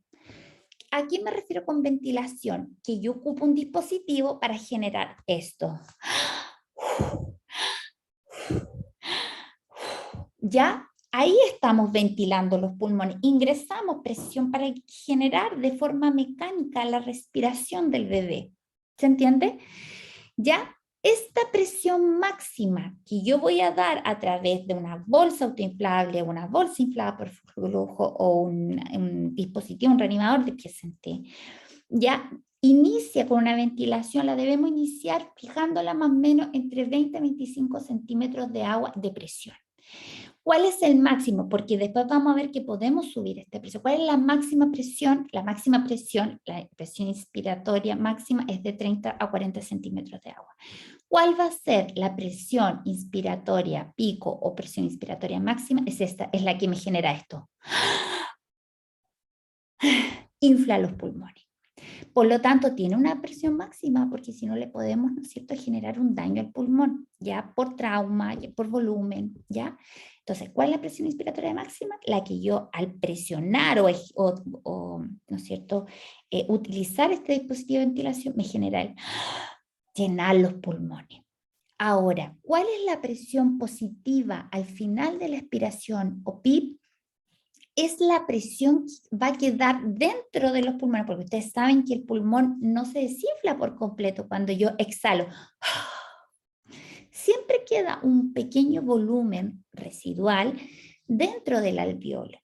Y ese se fija en 5 centímetros de agua. ¿Qué es lo que me permite esto? Que obviamente el pulmón y el alveolo no colapsen, siempre va a quedar. Entonces, cuando yo fijo y voy a ventilar, ventilo con un mínimo de 5 centímetros de agua y voy a iniciar mi ventilación máxima ya con 20 a 25 centímetros de agua, con un máximo de 30 en prematuro o 40 en recién nacidos de término.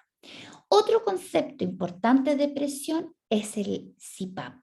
Ya, paréntesis, cuando yo hablo de ventilación, estamos hablando, y lo vamos a hablar, en los bebés que no respiran, no lloran, están en apnea, gasping, frecuencias cardíacas menores a 100. Pero cuando yo retomo ahora el tema de la dificultad respiratoria, tengo un bebé que está respirando, lo hace solito, yo no necesito hacerle esto. Él lo está haciendo, pero puede pasar de que sobre todo, ¿no es cierto? Aquí está como la curva del PIP y el PEP, ¿ya?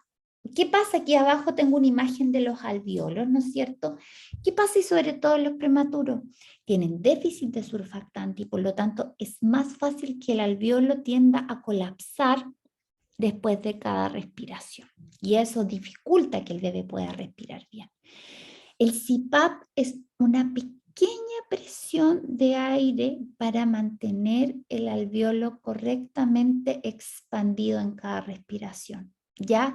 Y este método de presión continua en la vía aérea es lo que se llama CPAP. Yo siempre cuando hablo de CPAP, yo les digo, imagínense que ustedes van en una micro como con 50 personas, verano, todas las ventanas cerradas, ¿no es cierto? Empiezan ustedes a sentir como que les falta aire, y de repente ustedes pueden abrir una ventana y sacan la cabeza por la ventana del bus y les va a llegar, ¿no es cierto?, una presión de aire, les va a permitir respirar mejor, ¿ya?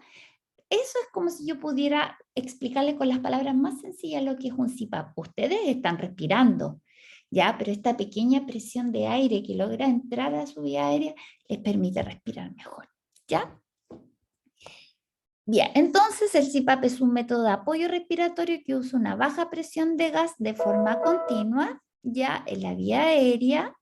Ya aquí lo vamos a ir viendo, ¿no es cierto? Con la presión que ocupa es de 5 centímetros de agua y se ocupa en un bebé que respira y su frecuencia cardíaca es de al menos 100 latidos por minuto. ¿Qué dispositivo puedo utilizar?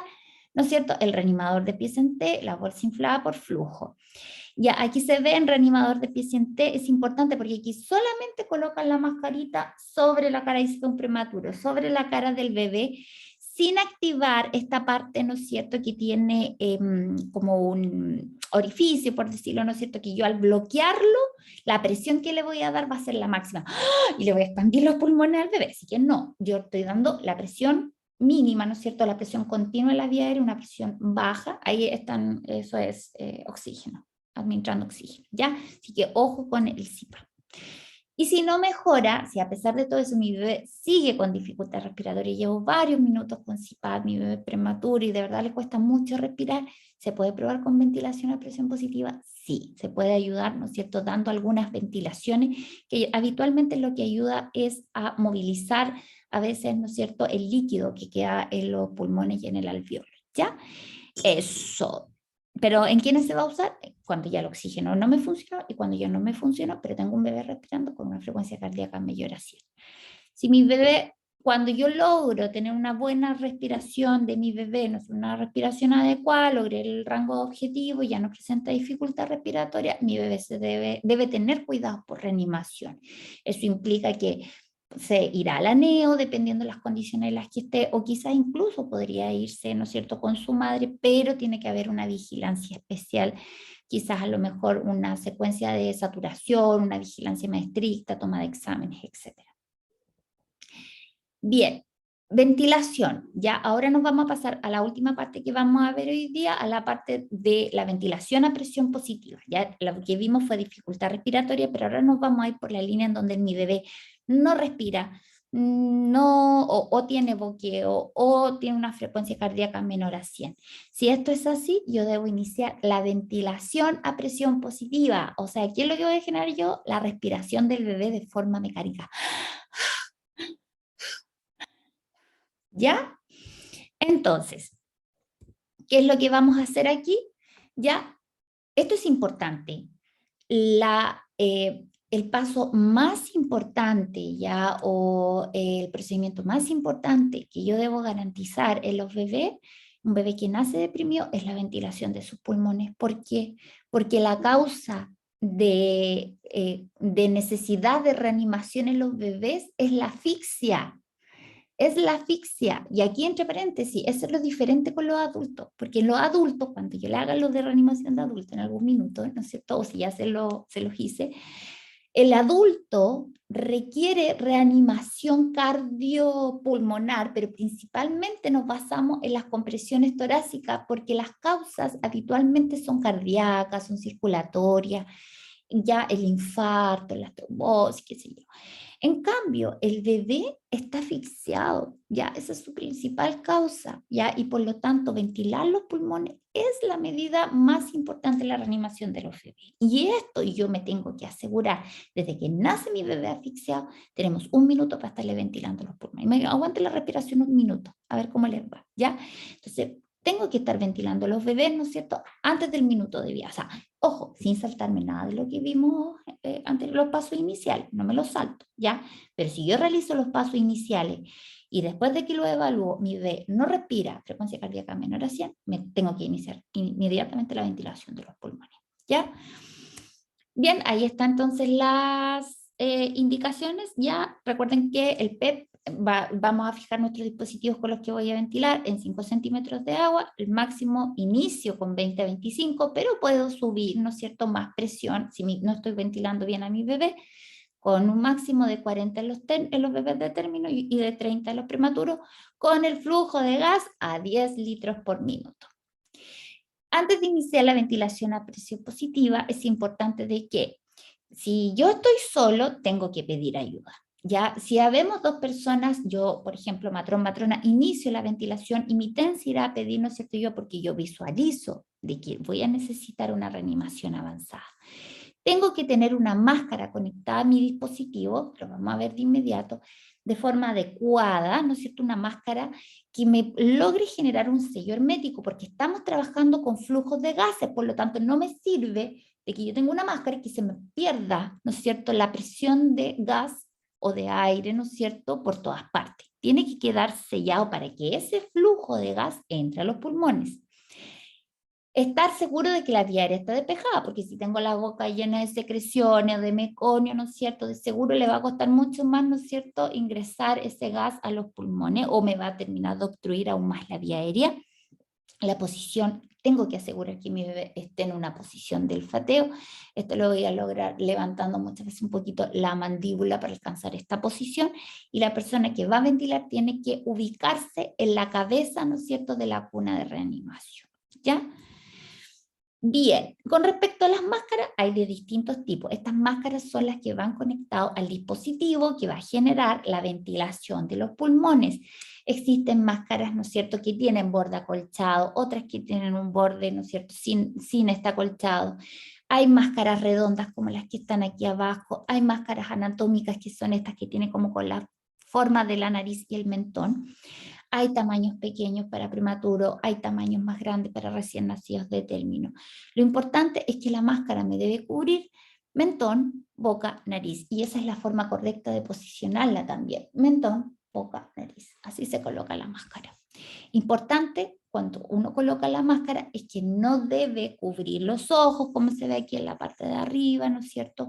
Tampoco yo tengo que, cuando por estar fijando la máscara, ¿no es cierto?, tener mis dedos apoyados en los ojos del bebé.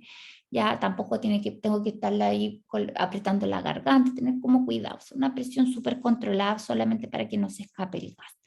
Ahí se ve la forma correcta, la voy a repetir. Ve, mentón, boca, nariz. Y se toma con una forma como de letra C y con el resto de los deditos se dan cuenta que levanta un poquito el mentón del bebé. Ahí se ve de forma perfecta. Mi dedito es letra C para sostener la máscara y el resto de los deditos levanta la mandíbula. ¿Cuáles son los dispositivos de ventilación? Tenemos, ¿no es cierto?, la bolsa autoinflable, que es el que habitualmente le dicen Ambu por su marca comercial. Ya, esto es, el dispositivo no incluye la máscara, por eso la máscara es una cosa aparte, porque además yo puedo entregar ventilación de los pulmones con máscara, pero también se puede entregar a través de un tubo endotraqueal, y ahí se saca la máscara y se conecta el tubo. Ya, tiene distintas partes, ¿no es cierto? Tiene esta parte de la bolsa, que existen de distintos tamaños, y tiene que ser, por supuesto, uno pediátrico neonatal para los bebés. Tiene esta válvula de liberación de presión, que tiene que estar abierta, porque cuando yo aprieto, si no tengo conectado una válvula, un manómetro, ya que me indique cuánto estoy yo presionando, puedo entregar una cantidad de presión terrible a los pulmones y generarle un daño a los pulmones del bebé. Y por eso es que idealmente esta válvula tiene que estar abierta, porque cuando yo me paso de los 40 centímetros de agua, suena ¡pum! ¡Pum! ¡Pum! Como una tetera, como el pito de una tetera, como que libera presión. Tiene, por supuesto, la salida al paciente, que es aquí donde conectamos la máscara, ¿ya? Y tiene una entrada de oxígeno, que aquí, si yo le conecto este cablecito que viene desde el flujómetro y desde el mezclador, ¿no es cierto?, antes de oxígeno, voy a estar ventilando los pulmones, y yo también puedo estar entregando oxígeno, porque una cosa es que yo esté ventilando, pero si tengo el oxímetro conectado, ¿no es cierto?, voy a saber también la saturación del bebé y puedo estarle aportando oxígeno también, ¿ya? Y hay que hacerlo, de hecho. Y por supuesto, ¿no es cierto?, idealmente si voy a utilizar oxígeno, tengo que conectarle un sistema, porque esta es una entrada de aire, entonces se me mezcla más el oxígeno con el aire y no le estoy dando lo que yo quisiera darle, ¿ya? Entonces se le tienen que conectar estos reservorios. Hay reservorios cerrados, como esta bolsita, y reservorios abiertos, como esta colita que se llama la colita de la. Ya, eso es lo importante como de las partes. ¿Cuáles las ventajas? Es maravilloso, porque yo no necesito que esté conectada a una fuente de gases, porque yo esa bolsita, yo la aprieto y se abre, yo la aprieto y se abre. Entonces, se ocupa mucho, por ejemplo, en reanimación adulto, cuando por ejemplo, la ambulancia, ya que quiera rescatar a alguien, con eso no necesito que esté conectado a nada, ya funciona automáticamente. Y lo otro bueno es que tiene esta válvula de liberación de presión para evitar, ¿no es cierto?, que dañe los pulmones. Pero de las desventajas es que yo, si no tengo bien sellada mi máscara, igual yo voy a seguir, voy a pensar que lo estoy haciendo regio, pero a lo mejor se me está escapando aire que yo no estoy detectando. Requiere de un reservorio de oxígeno para entregar oxígeno, que era esto, ¿no es cierto?, que les mostraba aquí abajo. Si yo quiero además estar ventilando y entregando oxígeno, tiene que tener conectado un reservorio, y no puedo utilizarlo como CPAP. Ya acuérdense que el CPAP era para la dificultad respiratoria. Tenemos este otro dispositivo, que es la bolsa inflada por flujo, ya que es la llamada también bolsa de anestesia, ya que este dispositivo es un globo, ya, y este globo, para que funcione, necesita estar conectado a una fuente de gas. Ya, o sea, ya no puedo salir, por ejemplo, a la esquina a buscar una persona que necesite reanimación, porque necesito todo un sistema que me llene esta bolsita de gases, ¿ya? Que era lo que veíamos, ¿no es cierto?, el flujómetro, ya de donde viene el oxígeno, o sea, el aire, ¿no es cierto? Entonces, no me sirve ya como para movilizarme con ella. Tiene que estar conectada a una fuente de gases, ¿ya? Voy a pasar a la siguiente. Entonces, dentro de las ventajas sí que tiene, es que si yo le conecto, ¿no es cierto?, la tabuladura que viene desde el oxígeno, yo puedo dar el oxígeno que deseo de forma confiable, puedo dar oxígeno a flujo libre, puedo dar ventilación a presión positiva, más oxígeno. Ya es súper fácil saber si lo estoy haciendo bien, porque si no tengo la máscara bien puesta, se desinfla el globo. ¿Ya? Y sé por qué se pierde la presión de gas. ¿Ya? Bien, y puede ser usada para dar oxígeno a través de la máscara, sí, eso ya lo dijimos. Dentro de las desventajas, que obviamente si no tengo un buen sello, no voy a lograr, ¿no es cierto?, que se mantenga inflada, necesita la fuente de gas, ¿no es cierto? Y también es importante que esté conectado a un sistema que me vaya diciendo cuánta es la presión que le estoy dando a los pulmones, idealmente como un manómetro de presión, como el manómetro como de los aparatos de presión, es un manómetro, para que me diga cuánta presión le estoy dando para no dañarlo. Y finalmente la reina de la fiesta, As que es instructed by the el reanimador de pieza en T, ya que este dispositivo también requiere ver, ven cómo está ahí, ¿no es cierto?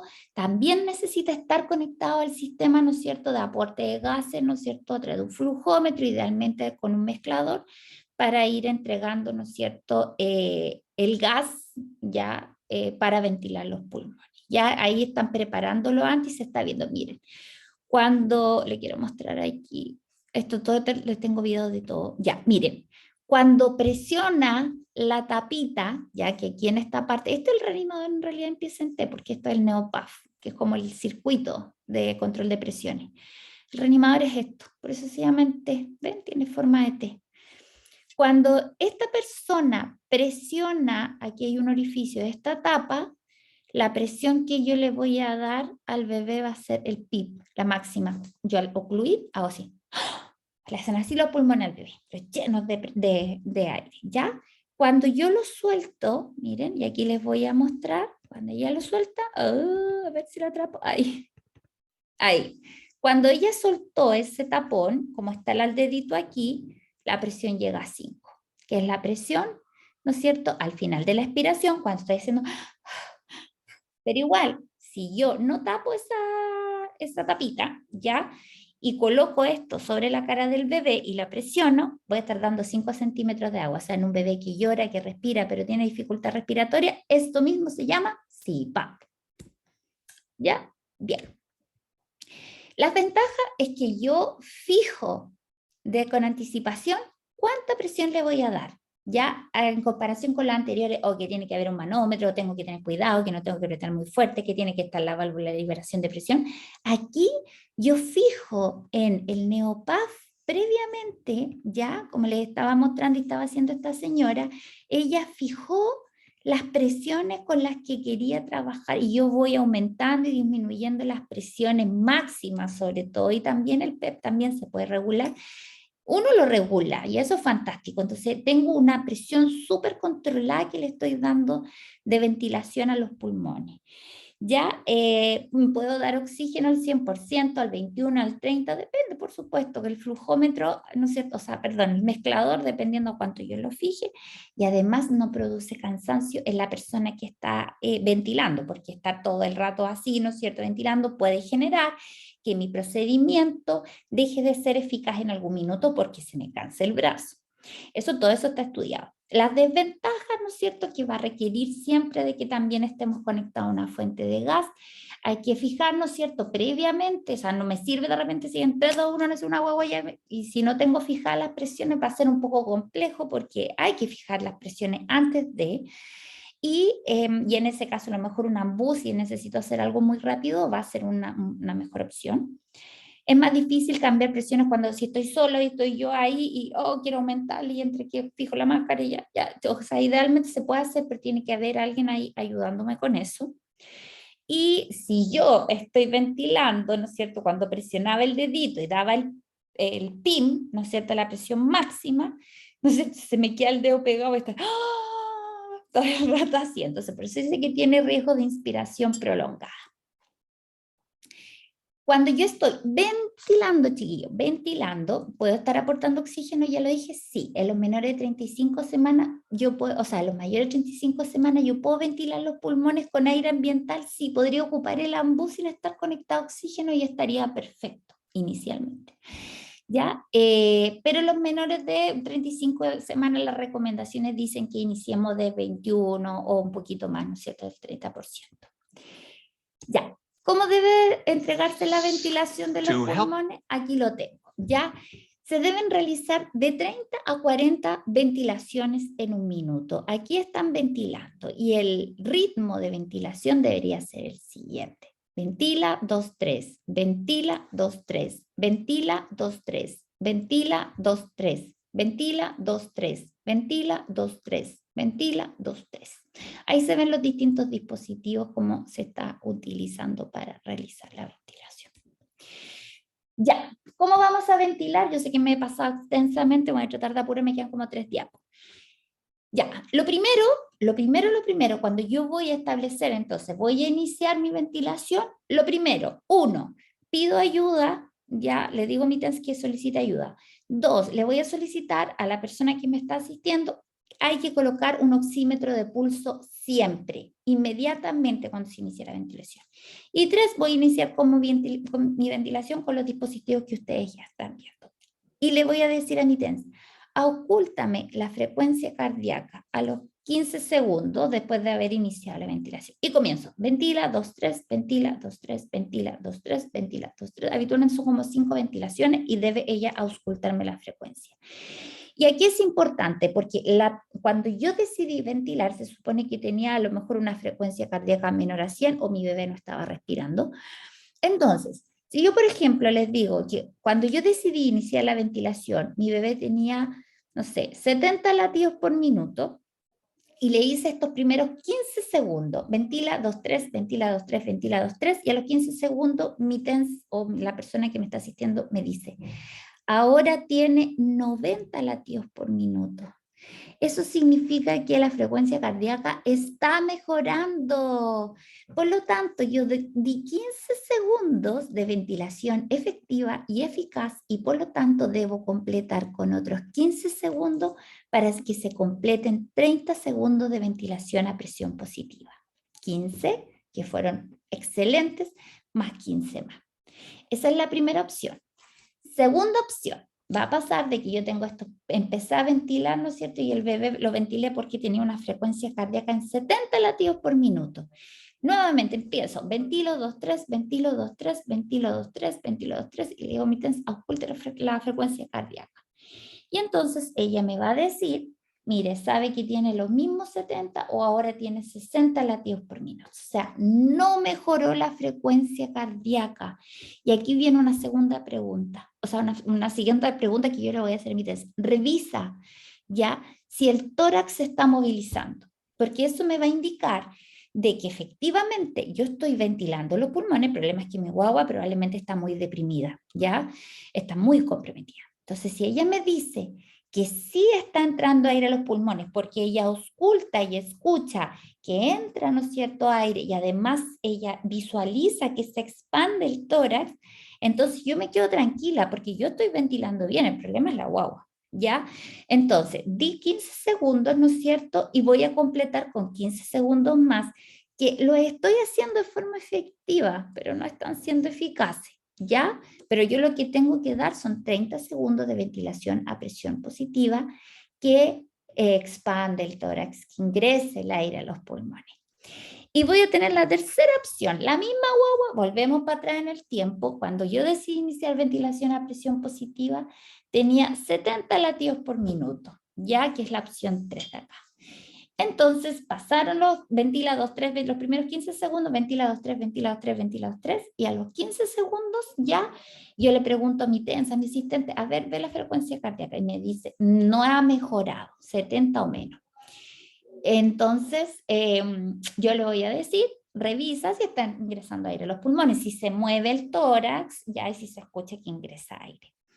Y si ella me dice, no está ingresando aire a los pulmones, significa que esos primeros segundos que ustedes hicieron no sirvió de nada porque no están ventilando los pulmones, ¿ya? No, hay algo, pero eso se llama Mr. Sopa, lo que tenemos que hacer, que son los pasos correctivos de la ventilación. Eso significa que hay algo en mi procedimiento que no está haciéndose bien y por lo tanto yo tengo que corregirlo. En este caso, ¿qué es lo primero? Tenemos que ir corrigiendo de las causas principales hasta las menos probables. La primera es que la máscara esté mal puesta. Ya, entonces hay que reubicar la máscara y reposicionar la cabecita del bebé, ¿no es cierto?, la vía aérea, y vuelvo a dar 5 ventilaciones. Ventila 2, 3, ventila 2, 3, y le pregunto a mi paramédico, ¿entra aire ahora? ¿No es cierto? ¿Se observa la expansión del tórax? ¿Está ingresando aire a los pulmones? Si ella me dice, ahora sí, desde aquí parten mis 30 segundos de ventilación, ¿ya? Ahora, ¿qué va a pasar si me dice que no? No, todavía no. Tengo que pasar a las siguientes causas. Que la boca esté con secreción y por lo tanto tengo que hacer la S de succión de la boca y nariz y la O de abrir la boca. Entonces, ya succiono con una pera, con una sonda, ya abro la boca, vuelvo, ¿no es cierto?, a poner mi máscara de forma adecuada, nuevamente, ventilo 2, 3, ventilo 2, 3, ventilo 2, 3. Pregunto, ¿está entrando aire, ¿no es cierto? Se expande el tórax, se observa, ¿no es cierto?, que está ingresando aire a los pulmones. Si me dicen que sí, digo, ahora sí, ahora parten los 30 segundos de ventilación. Si me dicen que no, entonces tengo que pasar al siguiente punto, que es aumentar la presión. ¿Se acuerdan cuando yo les decía que en el neopaf uno puede ir aumentando las presiones y la presión máxima de inspiración, la que me hace así, parte en 20, 25, yo esta la puedo ir aumentando. Acuérdense que en los bebés la puedo ir aumentando gradualmente, en los bebés de término hasta 40, pero en los de pretérmino hasta 30 centímetros de agua. ¿Ya? Eso. Y si con esto, ¿no es cierto? También me van a estar diciendo, ahora sí está entrando, ahora se está expandiendo el tórax, aquí parten mis 30 segundos. Si no se expande el tórax, voy a tener que pasar a la última parte del MRSPOA del Mr. SOPA, que es la A de vía aérea alternativa, y lo que se tendría que hacer aquí es colocar un tubo endotraqueal o colocar una máscara laringea, que lo vamos a ver en la siguiente clase. ¿Qué pasa después de que yo doy 30 segundos de ventilación efectiva? No sé si es eficaz, pero efectiva, o sea, que ventile efectivamente los pulmones, tengo que volver a evaluar, ¿ya? ¿Qué pasa si la frecuencia cardíaca ahora está por 100 latidos por minuto? Perfecto. Voy a suspender gradualmente la ventilación y voy a observar si el bebé está respirando, porque si no respira no le puedo suspender la ventilación, ya a pesar de que tengo una frecuencia cardíaca mayor a 100. Pero si ya empieza a llorar, ya empieza a respirar, a moverse, suavecito voy lentamente interrumpiendo, ¿no es cierto? Y después tengo que evaluar cómo respira mi bebé, si está respirando bien, si está respirando mal, si no respira bien, apoya la ventilación como lo vimos. ¿Qué pasa si la frecuencia cardíaca está entre 60 y 99? No puedo suspender la ventilación, pero tampoco va a ser indicación de que le haga compresiones torácicas, porque las compresiones torácicas están indicadas con frecuencias cardíacas menores a 60. Ya en este punto.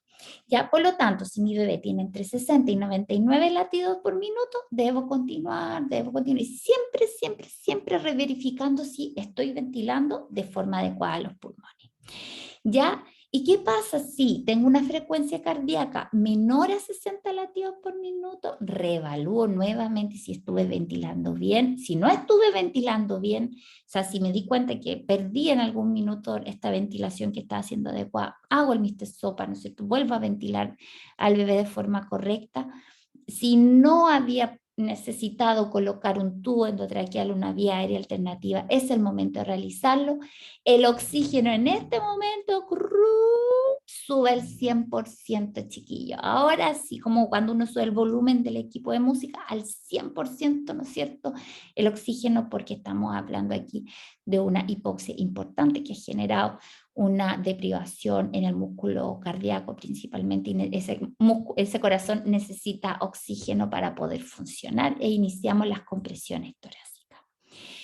Lo último que voy a decir aquí va a ser que si yo, como veíamos, necesito quedarme ventilando por mucho tiempo al bebé, ¿no es cierto? Porque no mejora, porque no respira, porque la frecuencia cardíaca se mantiene entre 60 y 99 de forma prolongada, ¿qué va a pasar? Yo estoy metiendo aire a presión a los pulmones, pero una parte de esa presión de aire va a llegar al estómago. Y va a pasar de que el estómago del bebé se va a empezar a inflar como un globito. Y ese espacio del estómago distendido va a impedirme, ¿no es cierto? O sea, va a elevar el diafragma y va a impedir una adecuada expansión de los pulmones en el tórax. Ya, además, también puede generar regurgitación de secreciones que pueda tener el bebé, ¿no es cierto?, con riesgo de aspiración. Por lo tanto, lo que se debe hacer, si yo voy a continuar con ventilación a presión positiva por más de algunos minutos, es colocar, lo correcto es colocar una sonda orogástrica, ya distinto a sonda de aspiración, atuendo endotraqueal y catéter umbilical, ya, sonda orogástrica, ya. ¿Cómo lo vamos a hacer? Ya se mide la distancia que hay entre el caballete del nariz y el lóbulo de la oreja, ¿no es cierto? Con la misma sonda, Length of ahí the lo van a inserted tube mostrar, should be equal to desde the distance ahí, from the bridge of the nose.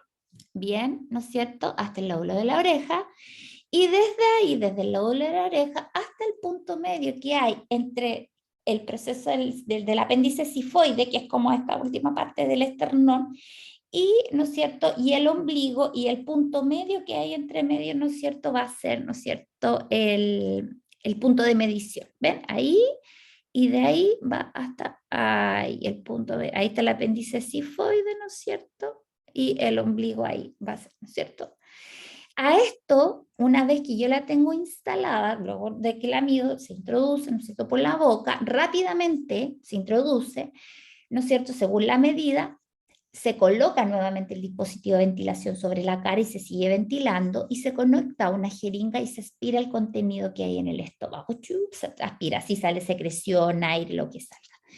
Luego se saca la jeringa y se deja abierta la sonda, ahí como se ve en esa imagen, y se fija al rostro, ¿no es cierto?, con esta telita, ¿ya? Con una telita para que no se vaya a mover. Y ahí va saliendo, ¿no es cierto?, el contenido de gas va saliendo de forma espontánea. Con esto termino mi clase. Mi último mensaje hasta este minuto es que es importante tener conocimientos y destreza, pero también es importante que nosotros como equipo sepamos trabajar de forma coordinada cuando nos enfrentamos a una reanimación, ¿ya? En esta foto que es muy graciosa y que falló claramente la coordinación, el paciente terminó en el suelo porque tenían que moverlo a la cuenta de 3 y no se coordinaron y lo soltaron y el pobre paciente terminó en el suelo, ¿ya? O sea, la coordinación es indispensable. Les mando un abrazo, les pido disculpas. Lo último que les voy a decir es que en el Educandus quedaron miles, miles, miles, miles, miles, miles, miles, miles, miles, miles de videos que están ahí de todo, cómo se inserta el CPAP, Mr. Sopa, todo, todo. Mire, todos estos videos les dejé de la clase de hoy. Así que tienen mucho más, en vez de Netflix, chiquillos, vean los videos, les van a servir un montón. Les mando un abrazo apretado, cualquier duda a mi correo, a mi WhatsApp, lo que quieran. Cariños.